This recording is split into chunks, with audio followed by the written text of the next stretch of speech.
All right, so Kieran, that's Muay Thai World Cup 7. Yep.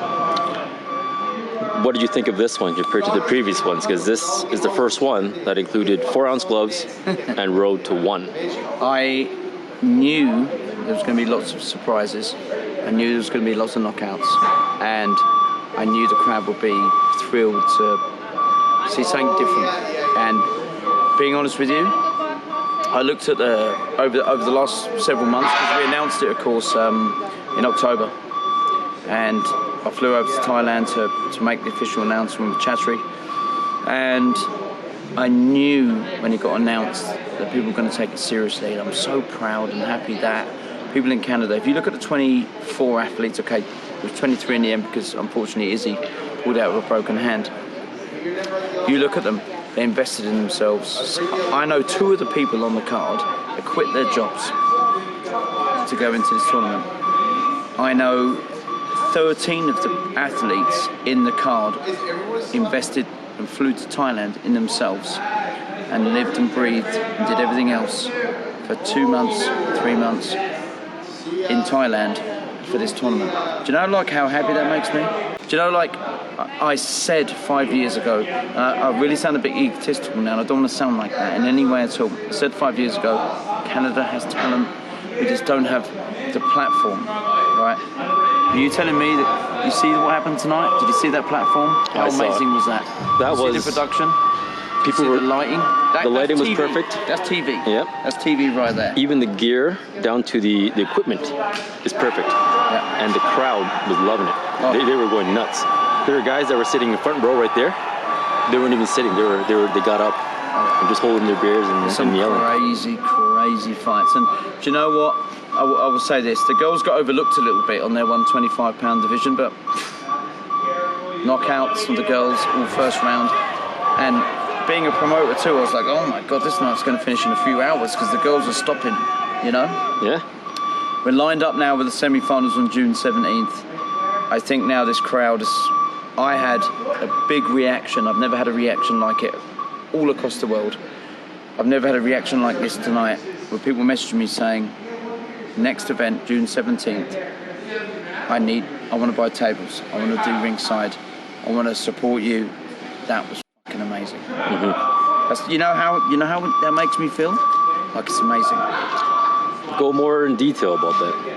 Well, I came in 5 years ago. I'm very ambitious. Some people call me a little bit like, oh, come on, Kieran, you're a bit of a dreamer with it, right? And I've said from day one, I know what I'm capable of, right? Because when I used to fight, I had big dreams of what I wanted to do, right? But I always said this: I was a good fighter. I'm never the best. I was a good coach. I'm a good coach. Promoter, I feel like it's what I'm good at. I feel like I'm good at coaching, and I that's good. But promoting wise, I think if you look tonight, I think we've got such a good team behind us that understand the production. I think we're getting live. I think we're very close to live television. I think we deserve to be there. I think the fighters deserve to be on TV. I think the fighters deserve to get paid. And I think after tonight, people here are recognising, and we had some real key figures from Calgary around here and Canada too. And every single one of them were like, wow, that's amazing, what a show. So that makes me like, let's keep going. Let's keep going, let's keep pushing. Because this card was hard to put together, right? It was really hard to put together. Not the pullouts and things like that. Financially, we invested a lot of money into it. But it's paid off. It's a risk, but it's worth it.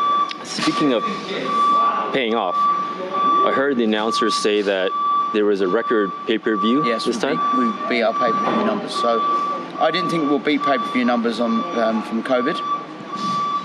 GPS signal lost. Oh, that's my phone. There you go. So during COVID, of course, our pay-per-view numbers were pretty good because people didn't attend the event. I didn't think that'd be beaten, but on the road to 100 meters, turn. My bad. No problem. My phone. Don't worry. There you go. On the road to 1, of course, we had a lot of people outside the province. So BC, Ontario, a couple of guys in Ottawa. So lots of people tuning in. They're excited about it. So yeah, we beat our pay-per-view stream record, and it just shows the power of one championship, but it also shows for me the power of Canadian Muay Thai. You know? Yeah, I get it. So can you give me some feedback on, or react to your first event with 4-ounce gloves versus traditional Muay Thai gloves? I think the skill levels are different. The range is different. I go into coach mode and I go, right, you've got to take a little bit of a step back for distancing. I think this was the first stage. The guys were fighting, of course, for their lives, but they were fighting a little bit more aggressively. They realised these little gloves sneak through. I spoke to Cody Jerome, and we got put down, of course, by Tyson, and then went on and turned it around and put Tyson down twice for victory. And he said he got punched here, just behind the ear, and he said he went a little bit funny, and he said he's never been hit like that. But with a 8 or 10 ounce glove, that wouldn't have happened, right? But the two knuckles went through his guard and hit him right here. So just that alone shows you the difference between the boxing gloves and the MMA style gloves. Yes, and he almost made it through the first round. And Cody, I think it was like 2 seconds left. Oh, I know. Yeah, so I know. It was a close 1-round knockout. I know. You know that each weight division's exciting, but the 155, you know, you got Daniel Kachego, who took 4 years out. I'll tell you about Daniel. So Daniel, there was a 155 spot left. I heard about this kid, and I heard he's really good. I didn't know much about him, but I heard he's good because he's in Ontario. He's got a really good coach at Mass Thai Boxing. Heard he's really good. So I sent him a message and said, hey, who's your coach? He sent me his coach details, and he went, ooh, why? And I said, I've got a fight for you. He said, I've retired.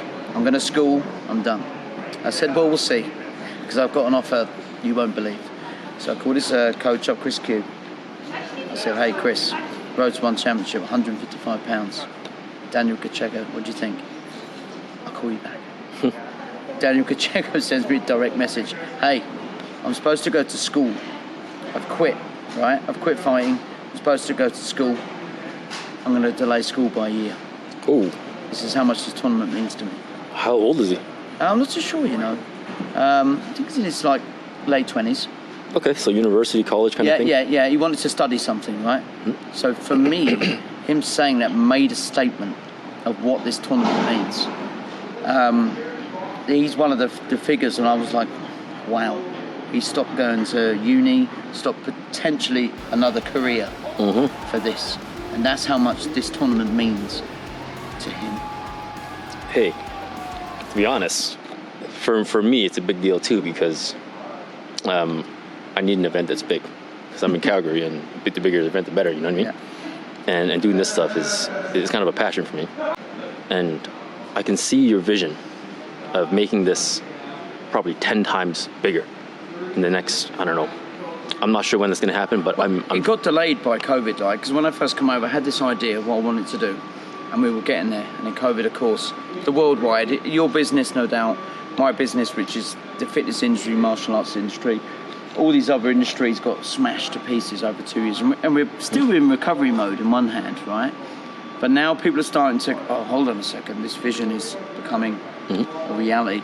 And I can't thank my team enough, because I've got such a great team. And I come up with wild ideas, right? I'm not joking. I drive them insane. Like, I've got an event on Friday. The weekend after, I have 2 more events, kids and amateurs, WPC. And they're like, Kieran, please, like, stop it. But the opportunities come, and I need to make them happen. And I need to see growth in Canada, right? And it's the only way it's going to happen. It's not just me, there's people behind me. I come up with some crazy idea, and they all back me. And I can't thank them enough for that. And you're one of them, by the way, I may add. Oh, well, thank you. You know, like, you approached me, you know, I do this, and I'm like, do more for me. Go into the corners. You know, like, remember me showing you the leapfrog thing, right? Because I want you to do better for yourself. Do you understand that? Yeah, I get It's you. not just about me. I want you to do better for yourself. Everyone around me in my team, I want them to rise high. And I think people are starting to see it. The crowd tonight's starting to see it. I think our sponsors are starting to see it. I think other gyms are starting to see it. I'm starting to see a good allegiance between Ontario and Alberta, which was never going to happen before because of various different political issues. And I think now they've turned around and said, hey, I get what you're doing. Like, I'm not here to create a divide. I'm here to build and build and build. People are seeing it, and tonight was special. It really was. And the guys from Ontario came over. They performed, the girls too. The guys from Alberta performed. The guys from BC performed. The guys from Ottawa performed. The whole of Canada united, and that's all I want. You know? Yeah, I kind of see it as all the pieces are already there before, but you're like the glue that glued everything together. All the gyms work together to train their guys, put on a show, get their best guys out. That's it. Because without an event, there's no goal. That's right. There's no set goal. It's kind of like what Richard was saying before, right? In an interview, he was saying that when he was training before, it was harder to train because there was no goal. But once he had this tournament set, he said his training had a certain rhythm, and he was able to achieve it. Wake up. Yeah. I feel sorry for him because he came off the loss with Jake Peacock, and people just writ him off, and he did fight extremely well against Happy Sit. He really did. And Happy Sit is way more experienced than him in every department. Let's be honest. But he performed great, and I want to see him again. He's a real popular guy. He's a nice guy. First person to sign a contract. First person to send it back. He's one of those guys, right? Yeah. Richard Pham's awesome, man. Listen, Happy Sit and Jake, he's going to be a freaking dance. But I think Happy Sit is going to grow confident to the fact that Jake's been put down a couple of times now from Abdul, because they both fought, if you remember, Abdul and Happy Sit. It was a fucking crazy fight. So Happy Sit's going to be very confident going into the fight with Jake. And I always say this about Thai fighters, especially, because I fought a lot of Thais. And there's a lot on the line with Thais. They fight different. They don't just go to point school. When there's a lot of money on the case, which is this big contract, one championship, can change his life. I already saw with Happy Sit, he hasn't seen his wife for years upon years. He's moved to Vancouver to send money back to Thailand, right? He misses his wife, he misses his kids, right? And he's gone to Vancouver, to change his life for his family back in Thailand. This $100,000 contract is going to change his life too. So there's a lot on the line as well for Happy Sit. And Jake, of course, wants to be the next superstar out of Canada. Good luck to him. Him and Happy Sit, I tell you, it's going to be what a fight that's going to be. Mm-hmm. So one thing that happened that doesn't normally happen is eye gouging. Yes. That happened a couple of times. Yes. Abdul got it into the eye. Yeah. Is that common? I think when it's just striking with the little gloves, I think that can happen. I've seen it a few times. I mean, it can happen even with the boxing gloves, with the thumb. He complained he got it initially from the first round, but it was okay. But the second round, he said it went really deep. Or third round, sorry, it went really deep.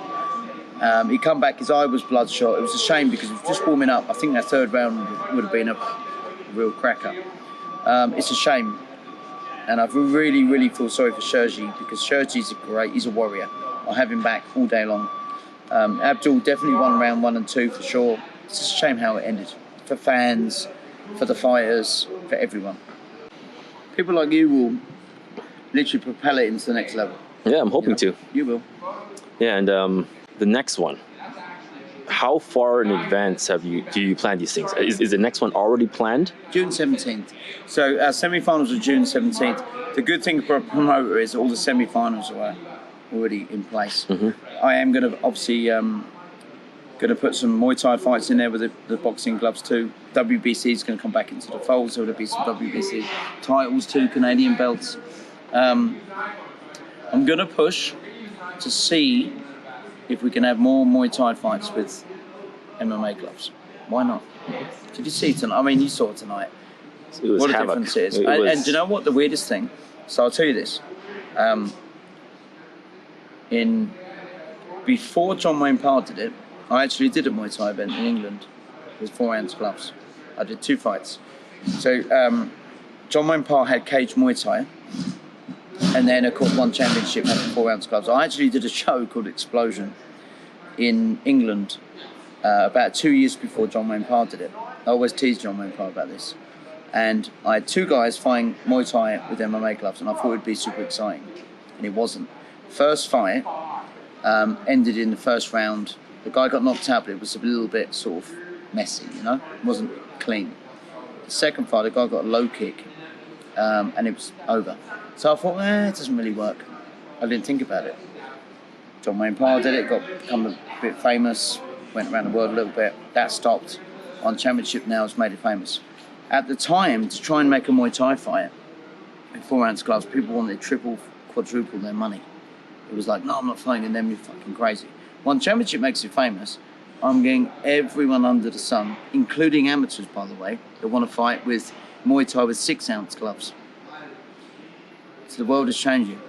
The world is changing completely. So, I don't know, let's see what happens on June 17th. We've got a lot of talent here. I still want to have the WBC rules fights because they're still exciting, for sure. One thing I heard the announcer say again was that the next one's going to have celebrity fights. Oh no! So that's May 20th. So May 20th, it's totally different. We have a Champions Charity Bash, which I'm co-promoting with Bret Hart, and it's just fun. It's just money for Kids Sport Calgary. Jake Peacock's going to have a Muay Thai fight, mixed fight with wrestling with a guy called Harry Smith, who's British Bulldog Junior's son, 300 pounds. Just for fun. That's all it is. May 20th, you know, Muay Thai versus wrestling. It's our champion from Muay Thai World Cup versus Dungeon Wrestling champion. What are the rules? How does Muay Thai and wrestling? It's a street fight in the ring kind of thing? Well, no, it's fun. Come on, like it's wrestling really. Jake's going to be doing what Jake does. And Harry, who weighs twice as much, is probably going to try and slam him to the floor. Oh, yeah. It's all for charity. It's all for the kids. Cool. So we have so the celebrity side is we've got Ty Bridgewater, some TikTok star. He's from Calgary, but he's a big TikTok star. We've got Police Force versus Fire Force. We have a politician, we can't name him yet, but we're going to name him next week. He's going to fight too. We have a couple of ex-pro boxers are going to come. They haven't fought for many years. They're going to come along. Cool. Just for fun, and then we're still going to do Muay Thai fights. So we're hoping we have Palumbo from Bellegarde. He's going to be on the card too, on the amateur scene. We're going to have a kids fight too. Dylan Stone's going to have a fight on the undercard too. There's going to be wrestling fights. There's going to be a couple of white collar boxing fights. It's just like I said. We've got a live band. By the way, we've got live band, country music. We've got a comedian, Brett Forte. We've got a kids dance group, and we're going to raise some money for charity. And that's what I want to do. Like I've said from day one, this sport has changed my life. And then you're seeing, like, for example, shows tonight. Shows are changing people's lives. The guys tonight, they're really believing that, you know, they can win a contract to their lives to be changed. Oh, I see it in their eyes. Oh yeah, they believe it. And, and good for it's them. real. And that's great. And that's what I want to see. And then, if I can change myself, if I can change one kid's life that comes tonight and watches the show and goes, "Fuck yeah, that's what I want to do." Cocky. And this is what I want to do. I want to do Muay Thai. Go and join a local gym, whether it's my gym or another gym, doesn't matter. And then you'll be on a show like this. And you think about this show now, think about it in 5 years. You know, more sponsors, more financials for fighters. There's fighters that can actually train twice a day professionally in Canada. That's the end goal. Muay Thai scoring. Can you talk about the rules here? So we've got two things here. So we had the undercard, which was amateur Muay Thai. That is generally scored to what would be more effective. So if a body kick knocks you back, of course it's more effective. But there's also work rate thrown in. So if it's good high work rate, of course it scores. One championship's a bit different. So one championship is punch, kick, knee, elbow, all scored the same. But it's, again, what really knocks you back, what completely puts you back. With Muay Thai scoring, it can be the body kick, the move off, moving back, less aggressive, but, you know, make them miss, make them pay type thing, that sort of thing. On championship, it's all about the exact effectiveness. No matter what strike it is, a punch, kick, knee or elbow, if it makes an effective score, if it's blocked, it doesn't score. If it makes an effective score, it knocks the head back, it will score. Muay Thai, you can kick the arm, of course, and you can still score a point. So it's slight different rules to the two. And of course, it's only 3 rounds one championship. Right, so it's a little bit more faster. You'll see with the Muay Thai fights, 5 rounds, they can pace themselves, have a little bit of a different strategy for the first 2 rounds, right? So, although they're close, and although they're both called Muay Thai, one championship version of Muay Thai is a little bit more aggressive, let's put it that way. You saw that tonight, you know, so. You trained Abdul Ghaffar. Yep. He won. Yep. And he didn't get to go 3 rounds. Nope. He went pretty hard. He did some very hard hits. What do you think of his performance based on training? So here's what we've got to remember with Abdul, right? He's a strong kid, he's powerful, lovely kid, by the way. He's only been training 3.5 years, right? He's only had 6 amateur fights, and this was his first pro fight. There's a lot on the table for him. He trained super hard, he listened well. We had a bit of a game plan because Sergi's southpaw. I know Sergi, right? And the thing is with Sergi, and I told this to Abdul, you knock him down, he'll get up. If the guy is like, you know, he comes from like that sort of background with the warriors, right? And I knew that about him. And I said to Abdul, relax, calm down. Big occasion for Abdul. It's a big, big life lesson for him, but also the career lesson for him, where he's now learned. He went a bit too hard in the first round for my liking. You could hear him all the whole time. And then he came back and was pretty tired because he's trying to throw everything, was trying to go for a knockout. Still, round 2, I think he ran 1 and 2, he clearly won in my opinion. And he was putting up a good performance. He was tiring in round 3. Of course, he got the eye poke. It was disappointing. Disappointing for everyone. Abdul's a fighter. He wants to fight, right? However, he got the win. So as a coach, I'm very happy for him. We need to improve because Stephen Opapong, of course, experience, lots of pros, fights. This is not a pushover. But Abdul has all the power in the world. You know, I think personally, of all the guys on the card, he's the most powerful, natural, gifted power. But he's the less experienced of everyone on the card also. All right? So I'm happy with his performance. He needs to raise the game a little bit more for the next one, which he will. Because he's now got a couple of months till June 17th. But overall, I'm happy with him. He got the win. Sergi give it to him and put some pressure on him, and he dealt with that. So, disappointing ending, but as a coach, I'm happy he got the win. June 17th, semi-finals. If you weren't excited from that, you've got to be excited for the semi-finals. Thank you, everyone, for coming down. Amazing. Thank you for the sponsors. Thank you for the fans. Thank you for the pay-per-view, people tuning in from around Canada, in fact, from across the world. Amazing. Thank you. June 17th, semi-finals. Who you got?